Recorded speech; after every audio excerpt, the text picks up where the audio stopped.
O motorista do Uber pode ser considerado funcionário da empresa que controla o aplicativo?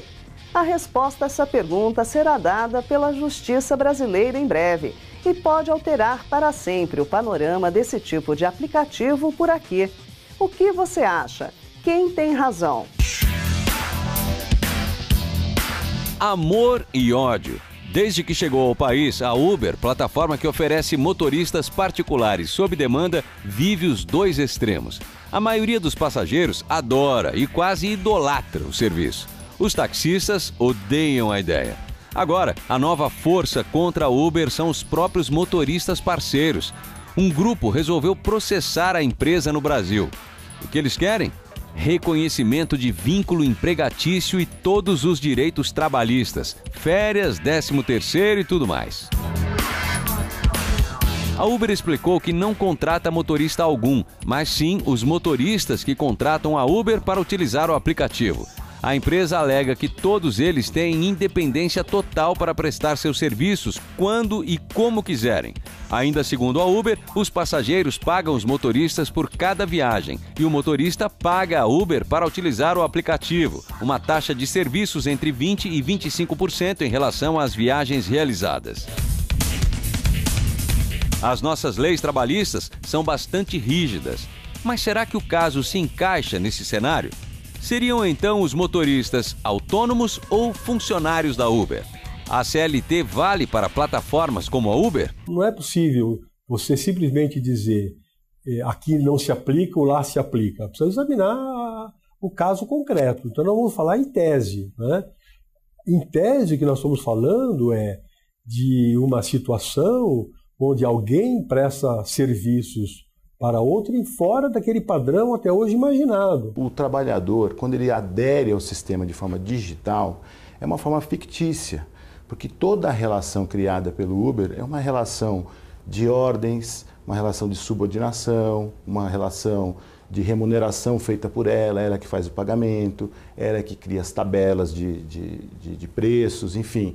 Toda essa estrutura é uma estrutura muito ligada à relação trabalhista. E, por outro lado, a remuneração é feita pelo Uber.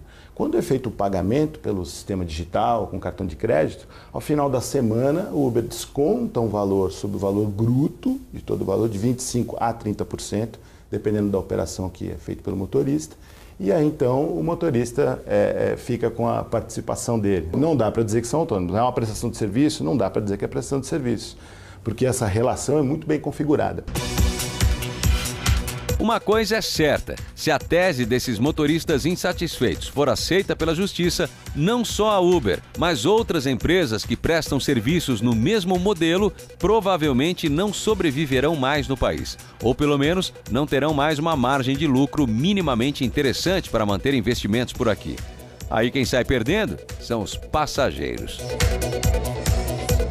Ainda é muito cedo para saber que caminho essa história vai tomar. Os especialistas acreditam que seja algo a ser definido de médio a longo prazo, quando for possível construir uma jurisprudência com base nas decisões dos juízes de casos como estes. Estamos diante de uma nova realidade, onde eu posso, digamos, construir alguma coisa nova ou simplesmente vou adaptar o direito do trabalho a isso? Nós estamos diante de uma realidade nova que precisa de uma nova regulação ou nós estamos diante de uma realidade antiga, né, que se apresenta com uma fachada nova? É essa a questão. No Rio de Janeiro e em São Paulo, 2 inquéritos foram instaurados no Ministério Público do Trabalho para investigar uma possível fraude às leis trabalhistas cometida pela Uber. O procurador responsável diz haver indícios de que por trás do aplicativo há uma exploração de trabalhadores que, em verdade, atuariam para uma empresa de transportes. O Uber, ele não é um aplicativo, ele é o sistema de transporte.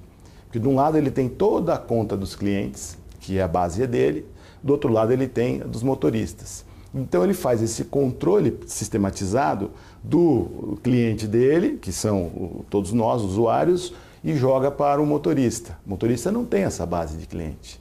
E aí ele faz toda essa transação de meios de pagamento, etc. Então ele é o próprio sistema de transporte. Se lá na frente chegarmos à conclusão, de fato, nenhum que abaixou o aplicativo que trabalha para a Uber é empregado, porque, imagina, olha a realidade, como é diferente da realidade normal de um empregado, né?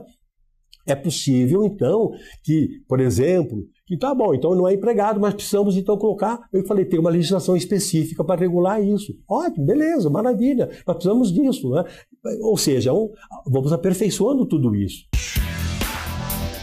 O problema não é exclusividade no Brasil. Nos Estados Unidos, 385 mil condutores da Califórnia e de Massachusetts alegam serem empregados da Uber e, por isso, pedem o reembolso de despesas como manutenção do veículo e combustível. Os potenciais danos causados a eles podem chegar a 850 milhões de dólares. A mensagem que fica é clara. Estão lidando com uma realidade nova e aplicando o direito como se fosse antiga. O grande risco dessa discussão, claro, sem desmerecer a questão dos motoristas, é que algumas decisões podem sim inibir o desenvolvimento e criação de soluções inovadoras, como o Uber e diversos outros negócios já fizeram. A gente só torce para que isso se resolva logo e a equação se equilibre para todos os lados.